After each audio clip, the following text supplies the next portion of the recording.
تقريبا كان عندي 6 سنين مثلا. يا 6 سنين. يس. هو اضحك يا ابو علي ده كان مش اول خطوه. يعني ليك خطوه قبلها؟ كانت امتى خطوة البدايه؟ تقريبا كان عندي 6 سنين مثلا. يا 6 سنين. يس. وما كنتش بالمناسبه يعني ما كنتش من الاطفال اللي عايزه تمثل ولا بمثل قدام المرايه بقى، وما فيش الكلام ده خالص. جت صدفه جدا. بس هو كان تصنيفي طفل لمد.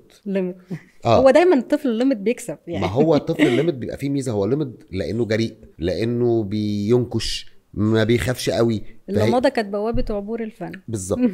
كنت اتقابلت صدفه مع الاستاذ احمد سبعاوي، وكان زمان في حاجه كده اسمها السهرات التلفزيونيه او الفيلم التلفزيوني حاجه كده.